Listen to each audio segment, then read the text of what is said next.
Christian boys. Good afternoon, Chris.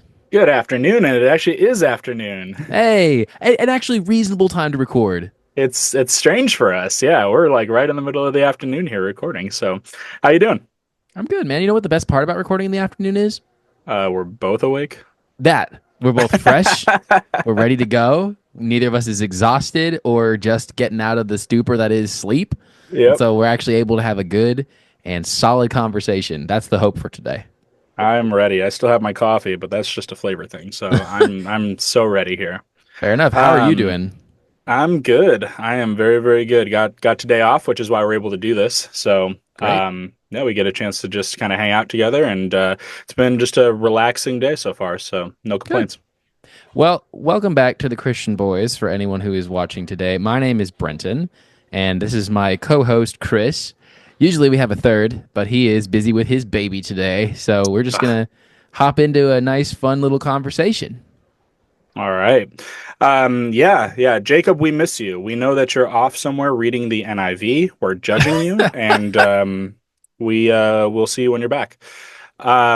But today we're just jumping in. We're taking a bit of a sidestep, just a little bit of a sidestep away from our Churches of Revelation series that we're going through with Jacob, and we're gonna just kind of address kind of a one-off topic today.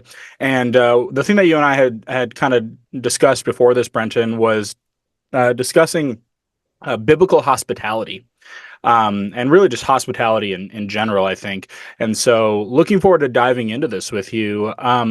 When we say hospitality or we talk about maybe the concept of biblical hospitality, what are we talking about with that?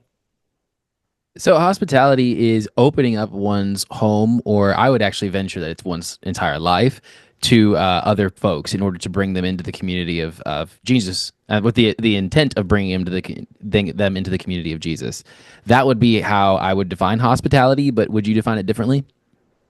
I would say yes to what you said there. I would probably broaden myself just a little bit in terms of the intent behind it.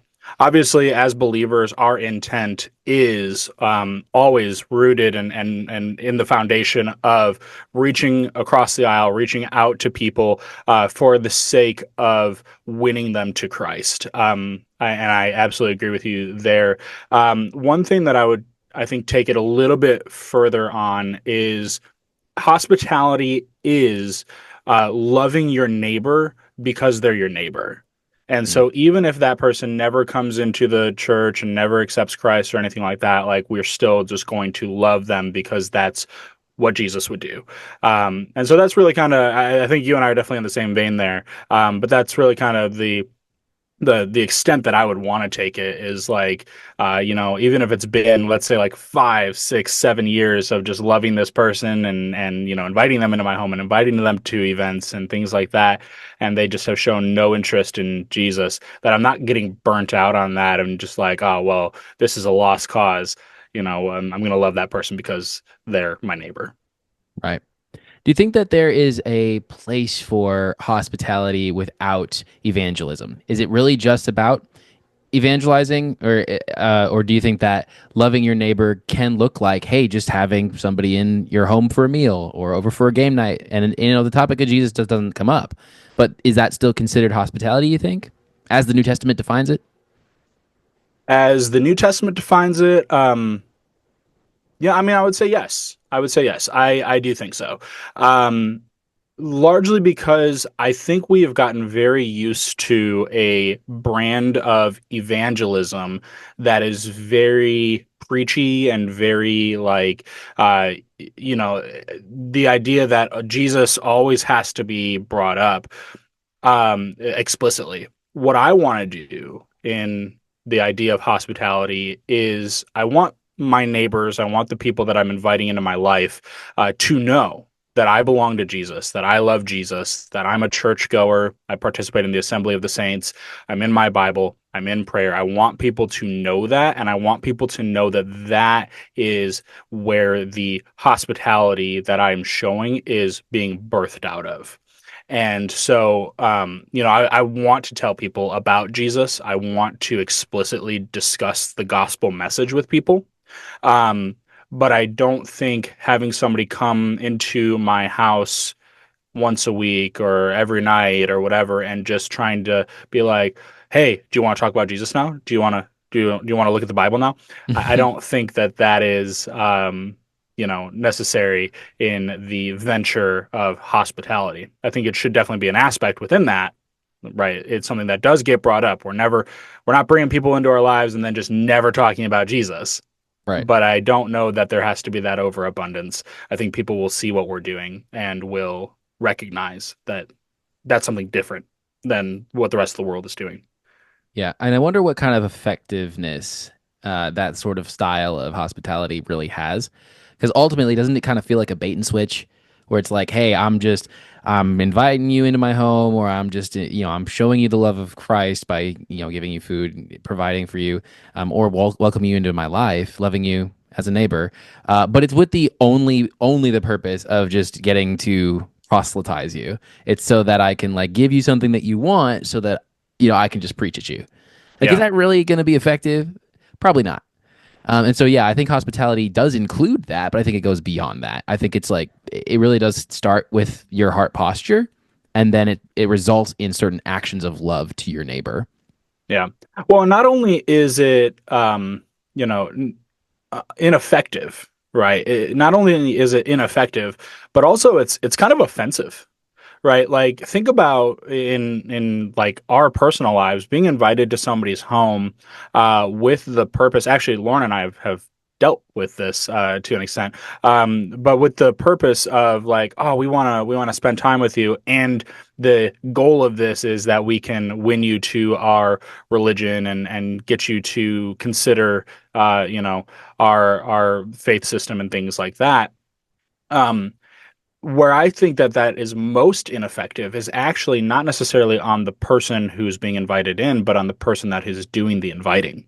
And the reason for that is that if you don't actually care about these people, right? Like maybe you're bringing people into your home and you're just like, listen, I think that this person's super annoying. They eat all my food. They stay way too long. They're like, they're weird towards my wife. Like whatever, and like I really don't actually want this person around, but I'm doing this out of some kind of sense of duty to win them to Jesus. Then that person goes, hey, I have accepted Jesus into my life, and you're like, great, check that tally mark, and now I don't have to interact with that person anymore. Mm. Right. And so what does that do to the person doing the inviting and also the person who's being invited in? Um, I think that, yeah, that bait and switch style is very, very ineffective. And I think that it's actually just very, very offensive towards the person who is being invited. It's a very transactional relationship. It's not at Yeah. all one that's built on genuine desire to love the neighbor and admire and acknowledge someone else's autonomy, and basically saying like, hey, I respect you as a person. I respect that you have the ability to make your own decision. Now, on the other side of that, I actually find it to be kind of inspiring. Not that I agree with other religious perspectives, but the fact that other faith systems and other believers in what we would consider to be false religion are dedicated enough to what they believe to be the truth, that they care enough about others that they want to share what they think is the truth, that they would invite others into their culture, or even some religious associations go door to door in trying to teach their perspective to others. And to me, that demonstrates a desire to share the truth, what they think is the truth, with others. And it's because out of their heart, I would think, out of their heart, the desire is for others to come into that truth too. If that is the case with those who we would say don't have the truth, how much more should it be the case for those who do? How much more should we as Christians be inviting others into our home and displaying the truth of the gospel, both through our lives and our actions and our heart, but then also with our words? And I think if you have any of those four things alone, devoid of each other, that's when it starts to become ineffective. That's when hospitality actually starts being offensive, because all you wanted to do is preach at me. You don't care about my heart. All you want to do is just be a nice person, but you don't actually share the truth of the gospel. Okay, you can't live without either reality. You have to have them both in tandem and in a way that's going to be winsome and effective, not a way that's going to just immediately turn people off to the truth of the gospel. Yeah. Yeah. And I think a big part of the reason that we're having this conversation, it's something that I brought up to you several months ago, was this idea that, like, particularly in Western civilization in general, and I think within the church, in our day and age, especially with the rise of people kind of siloing themselves with things like social media and things along those lines, um, I really think that hospitality as this Christian concept has taken a huge hit. And I say it that way because it's not to say that nobody is showing hospitality and that it just doesn't exist within the church. That would be absurd. There are absolutely faithful believers that are welcoming people into their home and are, taking care of, as James puts it, right, the widows and the orphans and everything like that, right? Like, that is happening, but I think that there has been such a hit taken to the idea of hospitality where people are not opening their homes, people are not inviting that loner into their life, people are not extending grace towards people. And you do see that with other faith groups. One of the things that I learned very early on, when I was in college the first time, was I was studying a lot about, like, Muslim culture, and Muslims will absolutely invite you into their space, and they want to feed you and make sure you have a full cup, at all times. And it doesn't matter if you show up at, like, 2 o'clock in the morning. They'll get out of bed, they'll start making you food, they'll let you hang out on their couch, and they'll take care of you. The really, like, devout, like, actually practicing Muslims here. Um, like, that's part of their culture, is this idea of hospitality, and a lot of that is actually just born out of the Middle East. If you go to the Middle East, like, they have a very hospitable culture in many ways. Yeah. um Referencing back here, Lauren and I had Mormons, so some Latter-day Saint missionaries, in our home last year. And we loved them. Like, they were wonderful to have over. I loved getting to talk with them. We got to discuss things that we disagreed on, but we did it over a meal, right? And, like, I would make them some cookies and things like that, and like, they would come and they'd hang out with us for a couple of hours, and we would just sit and talk, and we would eat and things like that. And they invited us also to a game night at one of their congregants' houses that's just right down the road from us. And so we went to that. We played some games for a little bit, and kind of talking just a little bit on that bait and switch style a little bit. At the very end, so we had this great time together, this game night, and at the very end, they were like, "Hey, we want to show you this video from our, like, general counsel. This is our head prophet guy speaking right before Easter, and we just want to show this video to, like, edify you and kind of bless you." And it was just a little bit of that, kind of like, a little bit of bait and switch, and I can appreciate what they were going for. I can appreciate that. But the aim there, and we knew going in, the aim there for them was proselytizing. And to an extent, there was that same aim for them coming into our homes. But in a more general term, we just wanted to bring them in and love them and just show them, like, hey, maybe you have this picture of mainline Christians that isn't correct. Maybe you've had the door slammed in your face a lot, and we want to welcome you and we want to love you. So, that is something that I've noticed, and that's really kind of where this conversation got kind of born out of, that I brought up to you. Is just like, I don't think that we are mobilizing the church to the extent that we could be through the channel of hospitality. Let me just say, you not only inviting these folks in, but offering them your cookies is probably the most amazing display of love I have ever heard of. So, having tried your cookies, wow. Uh, They're that made with said, love, in case anybody is of wondering. course, of course, that's the secret ingredient, Chris. So then, my natural first question then would be, hearing that story, what are some practical examples of what hospitality looks like from a scriptural perspective? Like, how can one naturally engage in hospitality? I think the number one way is that if you have a space, you should share it. Um, the things that God gives you are tools, not trophies, right? And so you aren't walking into your home as this, we have this castle mentality, right? That my home is my castle and nobody's going to come into it and I'm going to silo off and everything like that. Um, God has blessed you with a space, whether that is your apartment, a small two-bedroom home, a large four, five-bedroom home, whatever, right? Um, God has blessed you with a space. And so use it as a tool and invite people into the comfort of your space. I think that's really like the number one thing that we can do to be hospitable. And when somebody is in your space, number kind of two here, feed them, right? Feed like even if you're like, oh, I'm not a very good cook or anything like that, it's like number one, learn how to cook. That's just a great life skill. Learn how to cook. There's plenty of YouTube Absolutely. videos, plenty of recipes online. Learn how to cook for, a group of people. And then also, if you're just like, no, can't cook, great. Order some food for people, right? Order some pizzas, bring people in, get them some sodas, whatever, and let them just be at ease in your home. I think that those are two of the biggest things that we can do. Invite people into our space, and when they're in our space, make sure that their bellies are full. Those are two really practical ways to start. I love that. Um, who should we invite? What kind of people are we looking for in order to display hospitality? Is it the folks that we're familiar with in our lives, our friends and family? Is it more? Should it extend to people who are at our church that we don't really know that well? Like, who would you suggest would be a good place to start?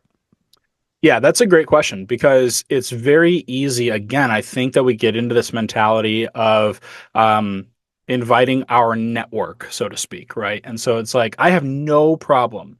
I have no problem if you and Danielle want to come over, come on over, right? If my pastor and his wife want to come over, come on over. If whatever, if my friends want to be in my home and take advantage of my food and relax on my couch and watch my TV and play my board games and whatever, no problem. Right. And it's very easy to get comfortable with that. Hospitality, I firmly believe hospitality should be sacrificial. Right. It is a giving of our time, of our money, our resources, right? It is a giving of our space to people. And so I would extend it to just about anyone. And that's not to say every single person.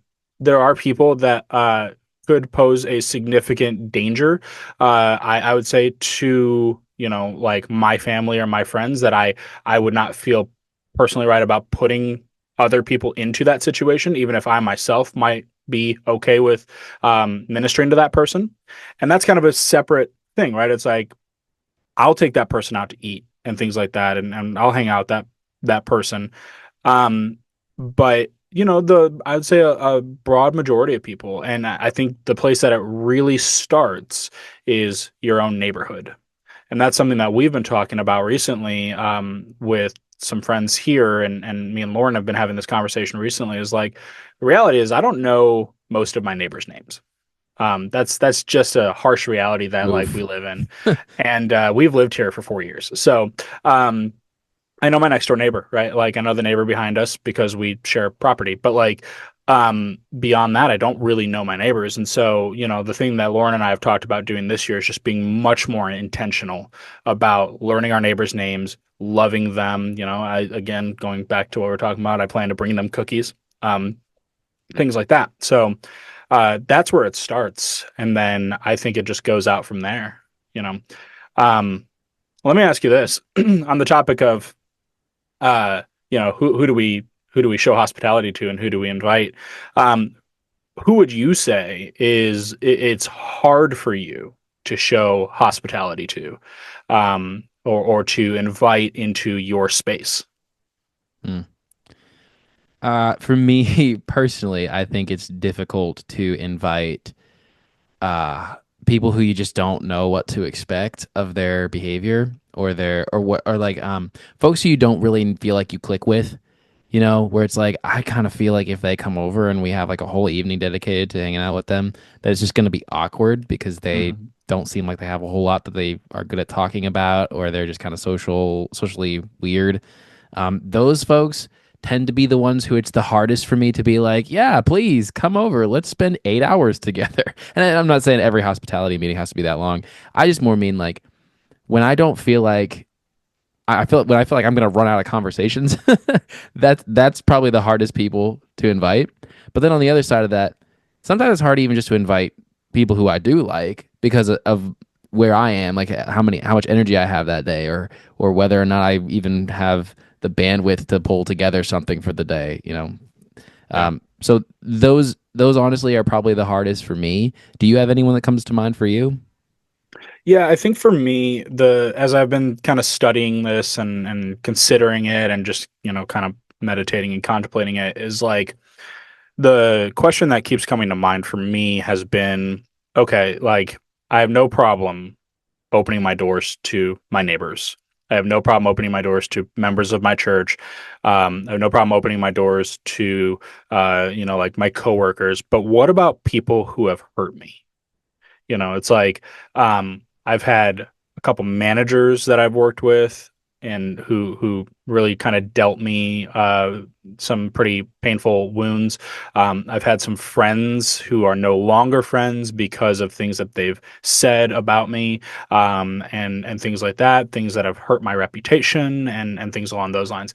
And so just a little bit of a thought experiment where it's like the likelihood that this person would ever, be in the area and be in a place where I could invite them is like basically zero. But what if? And that's the thing that I've had to kind of struggle with is like we have people in our lives who have hurt us, people in our lives who have dealt us a bad hand. And so the question is like, okay, like how would I share my space, my food, my time with that person in a way that, to your point, is not awkward and is not, doesn't feel so forced. And Yeah. that's one of the things that I've had to pray about and kind of consider because it's like I don't know that I necessarily have the answer to that. It's easy enough right now for me to be like, yeah, no, I'll just cross that bridge when I come to it and it's fine. But then you come to that bridge and you're just like, boy, I really don't want to cross that bridge. And so that's kind of where my mind goes about it. Yeah. Something interesting to think about. I don't know that this is an issue that a lot of people are willing to talk about, but I think if we're all honest with ourselves in Christian culture in the West, if we're honest Mhm. with ourselves, even with all the social pressure of like, hey, treating everyone as equal and everyone is valuable and things like that, all of which are true. Everyone is objectively valuable in the eyes of God, and everyone does have inherent worth, and everyone should be accepted for who God has created them to be. There's no doubt that that is the truth. Now, hear me when I say this. I think most people intellectually accept that, but when it comes to their actual practice, they put up boundaries or they put up walls. More often than not, it's between racial divisions, socioeconomic classes. And I think that's actually probably the most common is like, oh, well, that person is like too poor to hang out with me. Like, I feel uncomfortable because their way of life is so different because of their socioeconomic status that I don't feel comfortable having them in my home. Like, what if they steal something of mine or things like that? Mhm. Like, I think that's where people's mind, if they're honest with themselves, that's where their mind will go. Right. And so to that, I actually have some scripture I'd like to share. Jesus was invited to a bunch of great places to eat and to have dinners and things like that. And he said this when you give a dinner or a banquet, do not invite your friends or your brothers or your relatives or your rich neighbors, lest they also invite you in return and you be repaid. But when you give a feast, invite the poor, the crippled, the lame, the blind, and you will be blessed because they cannot repay you, for you will be repaid at the resurrection of the just. And when we're thinking about what Jesus is saying here, he's not saying that you should never invite anyone who is rich or your family or those who you do enjoy their company. Like he's not saying you should never do that. He's saying that if you think that hospitality looks like only inviting those who are in the same level of life as you, in the same socioeconomic status, and you're calling that hospitality, you are mistaken. That is not hospitality. That is, I'm giving you something that I expect in return. That's quid pro quo. That is not hospitality. More often than not, hospitality is giving what cannot be reciprocated. It's giving in order to become a person who is generous, not so that you can receive something in return. And so, what Jesus is instructing us herein is, despite our divisions and our differences in our cultures or our way of life or our families of origin or country of origin, despite our differences, we should be opening up our homes and our spaces within reason. I'm not saying that like we should put ourselves at safety risks and things like that. Have wisdom, obviously, but like we should be opening ourselves up to more than just those whom we are personally comfortable with at our stage of life and our, status of money and wealth.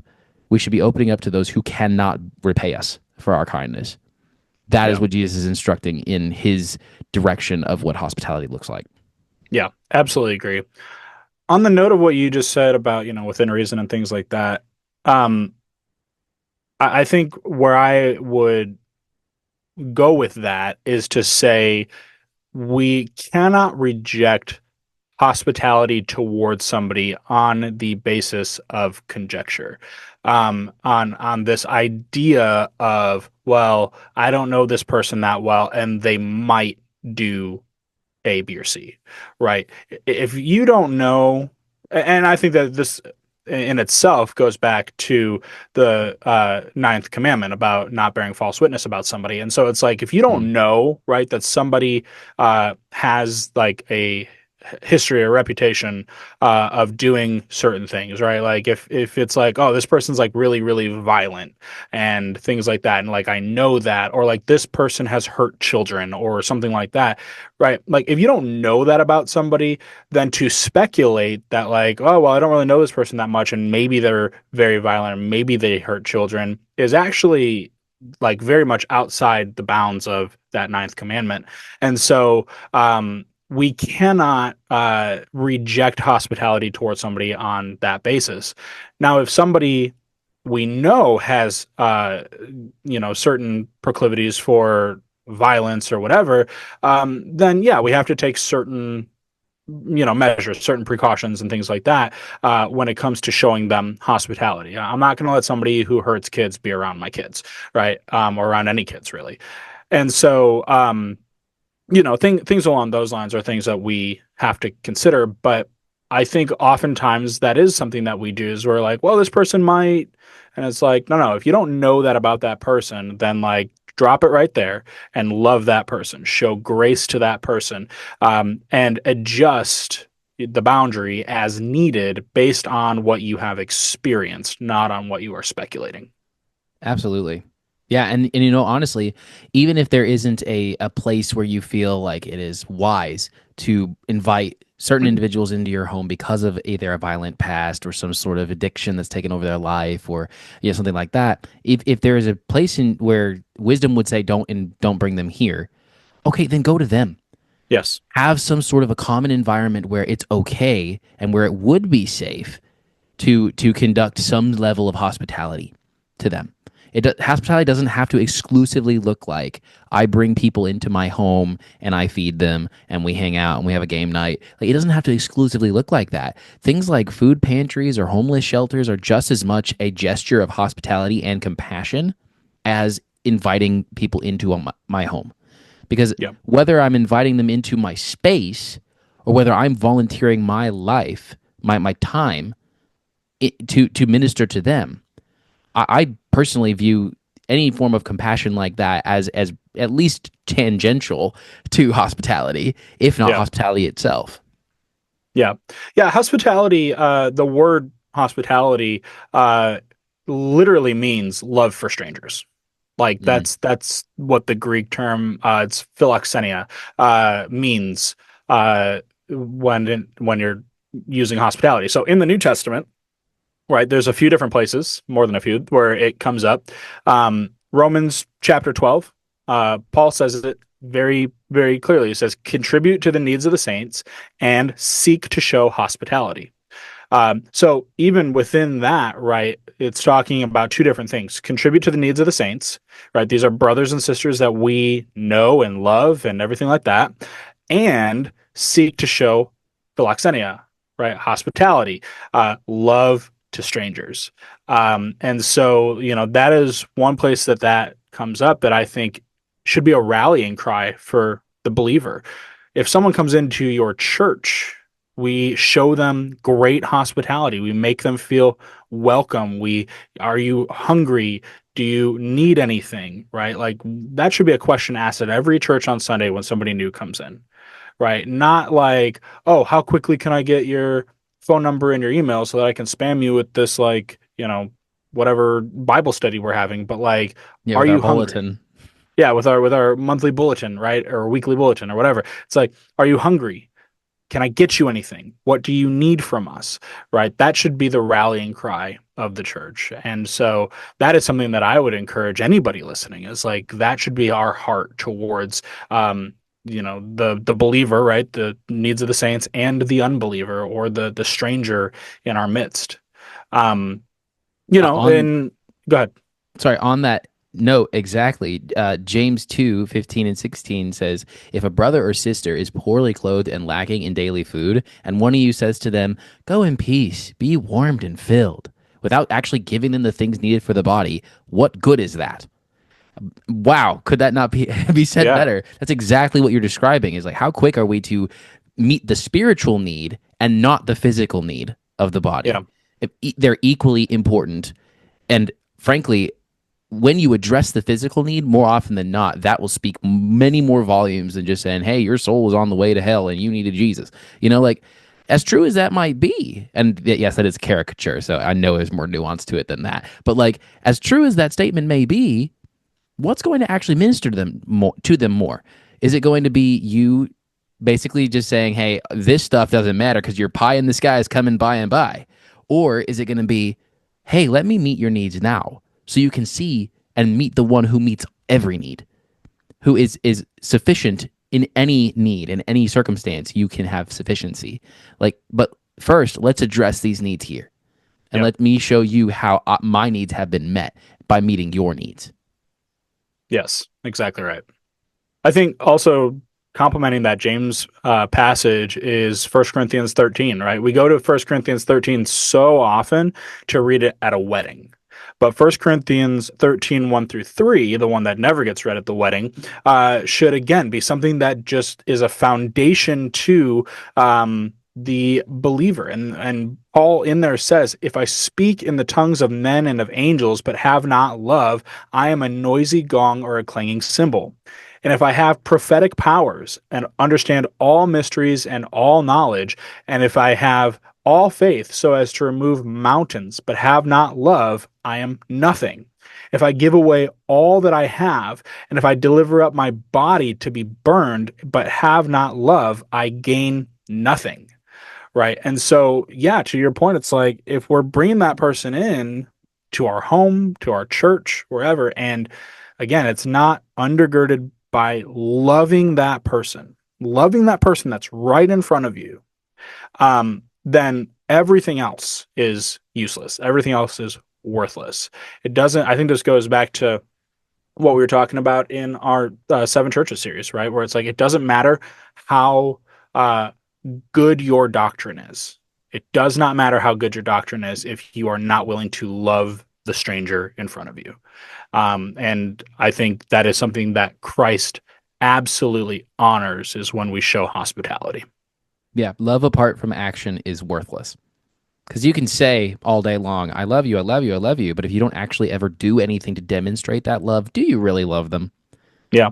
Because love always results in action, whether that be just like praise with our love for God. I mean, that the natural response to love of God is praise. It's to worship him for who he is and for what he's done. And so then even just that, like celebrating who or what you love, it's just a natural response of love. And then, of course, if there's ever a need for the one who is loved or for the thing that is loved, you seek to meet that need naturally because their interest is bound up in yours. Like Yeah. your best interest is bound up in the way that they are.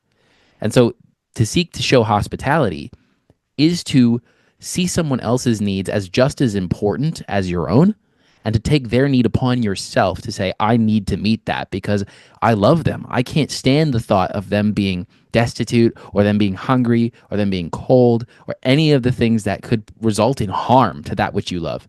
You want to see them honored. You want to see them made whole, made well, made filled, made warm, whatever the need is. You want to meet that need because that's what love is. It demonstrates itself by what you do. And I think that that is so clearly spelled out in the scriptures. It's remarkable to me how often it's missed. Yes, I absolutely agree. And that's why we're talking about it, right? Is like, we're not perfect at this. This is something that we're talking about and something that we want to be more intentional about. And so that's part of the reason that we're talking about it, but also just to kind of ring a bell about it and just say, like, hey, listen, we need to focus on this. This is something that the church should care about, something that is not just a suggestion, not something that is just described within scripture, but something that is commanded by Jesus, by Paul, by Peter, by James, right? Like this comes up over and over and over again. Even in the Old Testament, this is something that comes up as well. In Leviticus, talking about the sojourner in your land, welcoming the sojourner in your land as though he's a native, right? Because you were a stranger in Egypt. That's in Leviticus, and so it's like throughout Scripture we see the practice of hospitality. We look at Abraham and Sarah, and when Abraham is showing hospitality to the three strangers before the events of Sodom and Gomorrah, talking about in the book of Acts, in Acts chapter 2, the early church meeting together in homes and sharing all that they had with each other, right? This is not just a one-off mentioned concept in Scripture. This is everywhere in the Bible. You're absolutely right about that. Um, It's also not surprising that we would see it everywhere because if the heart of compassion and the heart of hospitality is demonstration of love, and if ultimately we know that God is love, that like his deepest desire, the deepest part of his character is love, and that from all eternity past, all the way into eternity future, there has been a perfect union of love between the Father, the Son, and the Holy Spirit. If that's just who God naturally is in his fullness and his character, why is it all surprising that he would not only show compassion on those whom he sees floundering, which is us, we're just lost in our own sin so often, but also want to see that same love displayed in his people? yeah, Whether that be the Old Testament with the Jews and with the people of Israel, or in the New Testament with the church and with those whom God has called his own through Christ. Of course, that's what we see because we want to reflect God's character, and God's character is love and compassion, and of course, hospitality. yeah, absolutely. And so, one of the places that we look that I think a lot of people might look to or have come to mind when we talk about hospitality is in the book of Hebrews. Mm-hmm. And in the book of Hebrews, in Hebrews chapter 13, the author references to this idea of hospitality and what he says. And the author is Apollos, by the way, just in case you're wondering. Um, Whatever, dude. uh, and so what he says here is in Hebrews chapter 13 and verse 2, he says, do not neglect to show hospitality to strangers, um, for thereby some have entertained angels unaware. What's he getting at here? You mentioned it very briefly, but I think what this is referencing back to is Genesis when Abraham entertained not only the Lord but two of his servants alongside him in the form of man when they came to visit him before then judging Sodom and Gomorrah. We know for a fact that the two men who were with him were angels because they went into the city after having this meeting with Abraham, and then they're clearly identified as angels before destroying Sodom and Gomorrah. They're basically messengers and they're sightseers to see whether or not the city is worthy of judgment. So we know for a fact that those two were angels. It is by implication, but many commentators of the past in the church have identified the main man on the road there to be God Himself in human form, appearing to Abraham and talking to him about the judgment that's coming on Sodom and Gomorrah. And so I think the author of Hebrews, which is not Apollos, is definitely referencing that moment in Genesis where, unbeknownst to Abraham, he is showing hospitality by giving bread and wine and meat, the best calf and whatever is needed in order for these travelers to go on their way filled and wet and whole. And I think that is what this author is referencing back to. He didn't know they were angels. He entertained them with hospitality, unaware that they were angels, but he Yep. yet still chose to show hospitality to them without really knowing their divine identity. Do you think that believers throughout history, throughout church history, let's say, have been in that situation of showing hospitality or being given the opportunity to show hospitality, whether they took it or not, with literal angels? I don't know. That's probably the best answer. I think it's likely, Hmm. but I don't know any of these stories. And even if I did, I would have to take it kind of with a grain of salt because I can't be sure. Right. What I can be sure of is that since we see it in scripture, we know that it's a reality that at least happened to Abraham. So it would not surprise me at all if that is the case, that has been the case in other situations with other people personally, because God can use whatever method or means he desires to bring others to the knowledge of him. And Yeah. so I personally believe that the message of the gospel is good enough. I don't think we need additional angels coming to people. I think Yeah. just that the final revelation of who God is in Jesus is good enough. I think that's more than enough, actually. But it wouldn't surprise me if God did choose to act in that way. Yeah, no, same. And I think sometimes people concern themselves with this. And again, I think it's just the wrong motivation as well. What the author here is saying is, don't neglect to show hospitality to strangers. In doing that, some have entertained these angels unaware. And I think some people maybe kind of take the wrong intent of that, of almost this excitement of like, oh man, I might get to entertain an angel if I do this. And it's just like, no, you're missing the point. Like, your aim here is show hospitality to strangers. That is the focus here.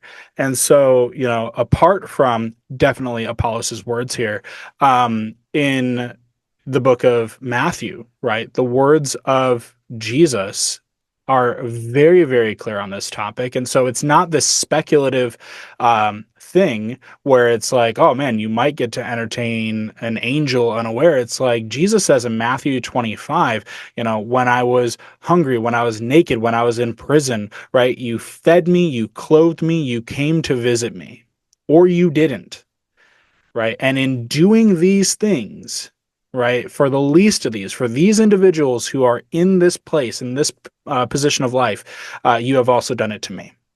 Yeah. And so, like, regardless of any speculation around the idea of entertaining angels, it's like when we show hospitality to the stranger, when we love the person who is hungry, when we love the person who is naked, when we love the person who is in prison, right? Any of those things, and just the implications of what goes beyond that, even when we do those things, we are doing it to Jesus.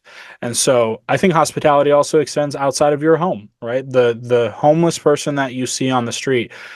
What I've always said to people is like, if you're going to give a homeless person money, it's none of your business what they do with that money, Yep. right? That has always been my stance on it, is like, it is not your job to question what somebody is going to do with the money that you give them. Now, on another note, I run a homeless ministry out of my church, and I tell people you don't have to give them money. Give them socks, give them food, give them blankets, give them tarps, right? Whatever. And that shows hospitality to the stranger, right? That shows love and compassion to a person in the place that they are at. And I think that's exactly what Jesus gets at in Matthew 25. Like, that is my driving force behind it, is loving people like I'm loving Jesus. My default with the homeless is to give them gift cards to places like McDonald's or like Walmart or places where they can purchase things legitimately, where I don't Yeah. have to worry about them immediately turning around and spending it on a habit or an addiction. I can know that their needs are being met in one area at the very least with certainty, because you can't purchase alcohol at McDonald's yet. Anyway, I have two more questions for you before we wrap up. Yes. But let me just start with this. What would you say are some of the benefits of showing hospitality to others for yourself? I think that number one, an external benefit is the blessing from God. I think when you choose to bless others, God blesses you for it. And that can come in a multitude of different ways. And I think that a blessing from God is something that we should desire. I think it's something that we should earnestly, pursue. And so that is something that I think is absolutely a benefit. I think it also is a benefit to our humility, right? You're not inviting people into your house to entertain them, right? And that's the thing is hospitality is not entertainment. And so you're not inviting people into your house to entertain them. You're inviting people into your house to minister to them. And you see people and you spend time with them, right? And they see you, right? Right. Like right now, my wife would tell you like she doesn't want to have somebody who's a stranger in our house because like our front room is very messy. Like I could tell you that word for word that would be her answer. Um, but my kind of response to that has always been like I don't care. Like we're gonna bring people in and we're gonna love them and whatever. And she wants to do that. Like don't get me wrong, she absolutely wants to do that. My But wife's the same way, though. I get it. yeah, that's just how it is, right? Like Yep. that's just kind of how our wives are, and it's like I get it, cool. Like let's try and clean up a little bit, but regardless of how clean it is, I want people to come into the house. Yeah. Um, and so people see you though. They see that your front room is dirty. They see that your dog's tracked in mud. They see that your dishes are undone, and that's okay because that tells people that you're a real person and you sit and you spend time with them and you talk to them and you hear their grievances and the things that they're going through in their lives and they hear the grievances that you have in your life. You share your life with them on more than just a superficial level, and I think that that definitely keeps you in a very humble place as well. So those are two things that I would definitely say are benefits, definitely benefits of showing hospitality. Yeah. I've been restudying with this young adults group that we just began. We're restudying John Mark Comer's Practicing the Way series.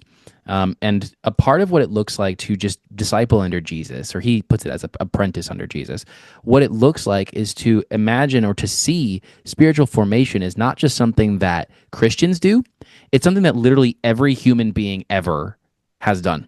Every single person is the product of spiritual formation, whether it be into the image of Jesus or into the image of Satan.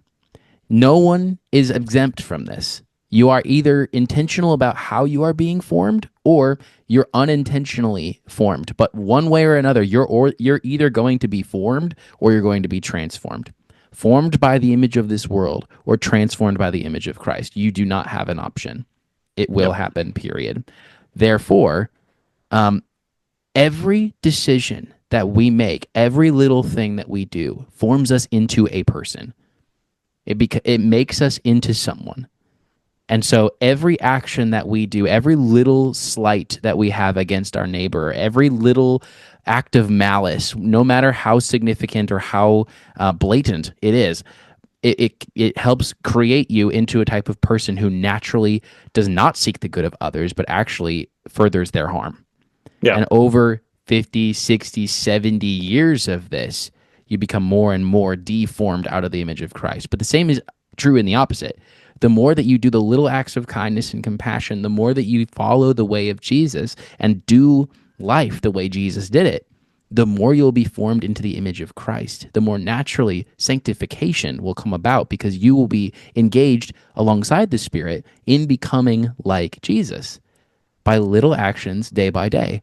That's why when you see old people, they're in their 70s or their 80s, they're one way or another, and there really is no in between. They're either the most joyful, happy, just content with life kind of people that you've ever met. It's just like, man, I want to be just like you when I get old. I want to have smile wrinkles, and I want to just be thankful to be alive. Or they're the kind of people who are so angry that the remote is in the wrong place and they're like, how just bitter people who just they're upset with the way their life turned out. They're disappointed. They feel like they're slighted at everything. Just like you have a choice, and over your life, whatever actions you choose to do will result in you becoming a person. You can either be deformed and formed in the image of this world, or you can be transformed into the image of Jesus. And that's compassion and hospitality are great ways to put into perspective where your heart needs to be in order to align yourself with Jesus and to become the type of person who naturally is generous, who naturally shares life with others, and who naturally seeks the good of someone else over yourself. Yeah. One thing that I would also just add to all of that and the initial question of the benefit that it provides is definitely the benefit of community. And I think that now more than ever in our society, right, people are so lonely. People are so detached from others, and we're all so into our phones and our iPads and our TVs and things like that that we just don't have that community anymore. Again, I'm not perfect on the thing that we're talking about. I don't know the names of most of my neighbors, and things like that. And so it's like, we don't have a community here. I don't have any of these neighbors that I'm calling like, hey, can you check on my house? Or like, hey, can watch my dogs or whatever, or let my dogs out or anything like that. And so, there's absolutely that aspect that's like it builds a community to show hospitality. That is something that we should long for. We have our church community, but even at that end, like how many people from our church do we see during the week? And it's like, Mm, no, no, let's do life together. Whether you're in my church, you're in my neighborhood, you're at my job, let's do life together. And let me show you, hospitality. Let me show you love and compassion wherever you're at. beautiful. Absolutely. My final question before we wrap up for the day: where does one practically start with hospitality? Like, how can we actually begin to practice this? What would be a good first step? Ooh, that's a good question. I think that the place that you start with hospitality is very likely outside of your home. And just little things. Hey, can I buy you something to drink? You just say that to a stranger, to a coworker, right? Or like, can I just buy you some food? Hey, I'm going here. I'm going to buy you some food. What do you want? Right? Like that's a really good starting place. And then I'd say within your home, while you're doing that within your home, that's the time to start learning how you want to make your home a hospitable place, right? And that's like we talked about earlier, learn how to cook, right? Clean up after yourself. Make your place comfortable to be in. Have things to do in your home, whether that's a TV or board games or things like that, and then invite people to come be a part of that. And it doesn't take much, right? Like there's not a startup cost to hospitality. It's just like, hey, come be at my house for a little. Come spend time with us for a couple of hours. Come watch a movie with us, Yeah. right? I think that is absolutely where that starts. But I think that, you know, yeah, outside of the home, the people that we just don't, normally interact with, or that we kind of cross the sidewalk to avoid or whatever, like those are the people that we need to be so intentional about just reaching out to and loving. Um, I've got a few kind of different excerpts from things that people have said throughout church history, and one of them is John Chrysostom, who was an early church father, and is very well revered in the Eastern Church. And he said, if you cannot find Christ in the beggar at the door, you will not find him in the chalice. Ooh. And Wow. so we have to, yeah, Oh, we just have to be so intentional about this, right? Where it's like, hold on, um, hold on. Before you move on, can you unpack that? What that means? yeah, no, that's where I'm going here. So yeah, it's like, we get so into our church, right? And it's just like, oh, I want to have my church service and I want to worship and I want to have the Lord's Supper and I want to, right? And like that's all well and good. But if that person at the door in rags asking for a cup of cold water and you can't even give that to them, right? Give them that. You will not find Christ in all of the ceremony and rituals and preaching of the word and anything that takes place within your church service because you have already missed him at the door. And I think that is something that we are always terribly at risk of is brushing past the homeless person, brushing past the beggar on my way in to church. And that's something that we cannot afford to do. I know it's fictional, but there is a great story that is included in what you just described, and that is, I mean, I know you know because you love Les Mis, but like in the very beginning of Les Miserables, the lead character Jean Valjean was convicted of a crime and served a bunch of time in prison simply for stealing a loaf of bread for his starving family. And when he was released on parole, was he went to the church in order to find a place to stay because he literally had nothing. And so the abbot or whoever lets him in and lets him stay. And in the middle of the night, Jean Valjean takes a couple of, I think they are candlesticks or some sort of valuable piece of church worship, artifacts or things like that. I He don't takes know their how. silver plates and bowls and stuff like that. Yeah, things of value that he can then sell in order to get some money.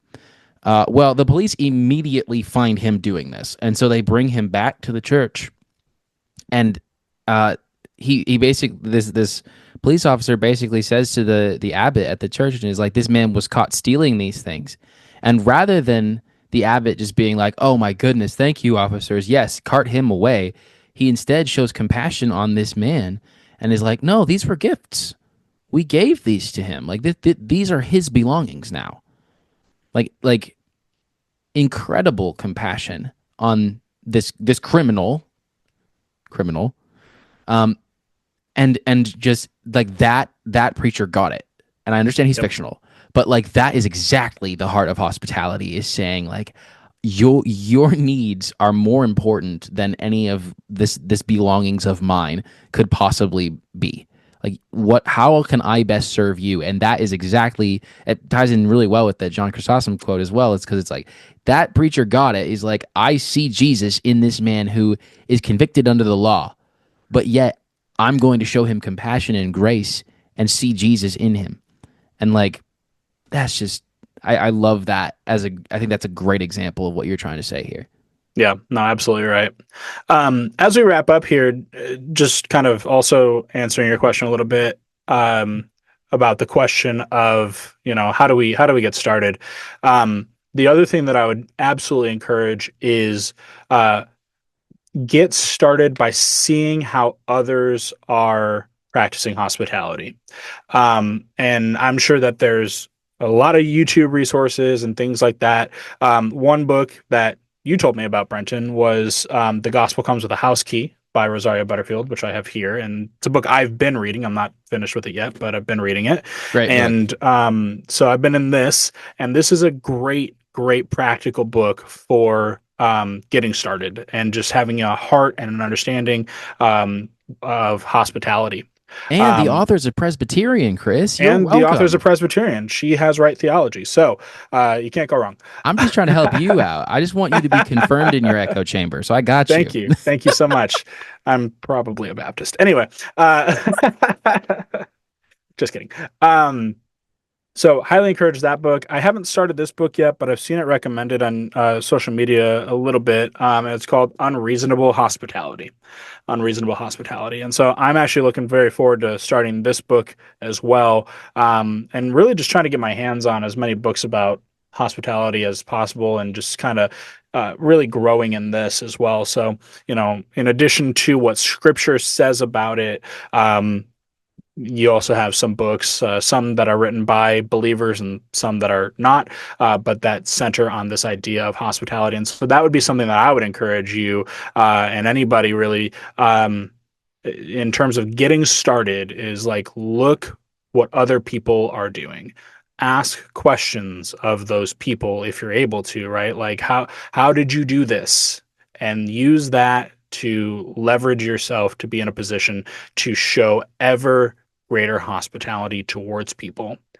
Um, One last thing that I would just say here on this note as well is put yourself in a position where you can show the greatest hospitality. And so, to that end, that also means things like make sure that you are taking care of your finances and things like that. So that way you are better prepared and you're not doing it out of a lack of something, right, that's putting you in greater and greater debt or anything like that, but out of a abundance, right, where it still is sacrificial, but that you have that ability to show hospitality to people. That would be just a strong, strong encouragement that I would give to anybody. And if ever you need help, any of you who are watching with us with your finances or things like that, please reach out to me. I would be more than happy to help you get your finances in line so that way you're able to show love and hospitality to people. Yeah. It really is more blessed to give than to receive. And I hope that through this conversation of hospitality, this gives you a lot to think about. And hopefully, we can all, as a culture, start to put these things into practice and really start exercising, living the way that Jesus recommends that we do and commands that we do. And so, thank you for getting on the horn with me, Chris, and Yeah, it was talking great. about this. If there's ever any comments that come in of suggestions of topics that we should hit, whether it be Christian ethics or church history or just anything that you guys are interested in hearing us discuss, feel free to drop that below. Subscribe to our channel for more, and we'll see you in the next one.